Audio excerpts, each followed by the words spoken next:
Annual എക്സാമിൽ ഒരു sure question ആണ് ഇമെയിൽ റൈറ്റിംഗ് എന്നുള്ളത്. സോ ഇമെയിൽ റൈറ്റിംഗിന്റെ ഫോർമാറ്റ് നമ്മൾ സെറ്റ് ആക്കാൻ പോവാണ്.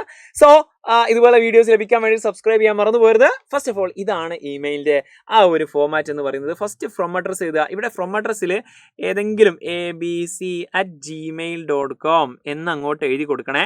ഇതൊരു ഇമെയിലും ലെറ്ററും നമ്മളുടെ മെയിൻ വ്യത്യാസം എന്നുള്ളത് ഈ പറയുന്ന മെയിൽ ഐ ഡി ആണ്. സോ ഇവിടെ abc123@gmail.com എന്ന് എഴുതി കൊടുക്കുക.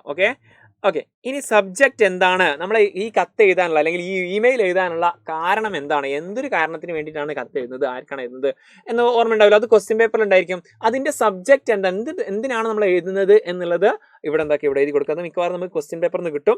സാലൂട്ടേഷൻ ആർക്കാണ് എഴുതുന്നത്? ഒരു ഇൻഫോർമൽ ആണെങ്കിൽ ഡിയർ വെച്ച് തുടങ്ങാം, അല്ലെങ്കിൽ സർ അല്ലെങ്കിൽ മാം എന്നൊക്കെ വെച്ചിട്ട് നമുക്ക് തുടങ്ങാൻ പറ്റും ഈ ഫോമൽ ആണെങ്കിൽ. അല്ലെങ്കിൽ ഡിയർ ഫ്രണ്ട് അല്ലെങ്കിൽ ഡിയർ മദർ എന്നൊക്കെ പറഞ്ഞിട്ട് പറയാം.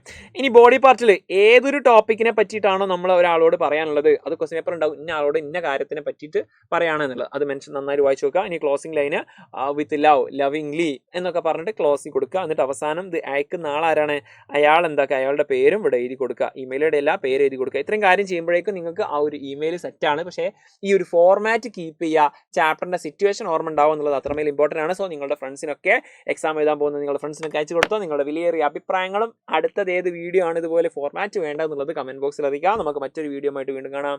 It's me Jamshad. You can call me JD. Thank you. By.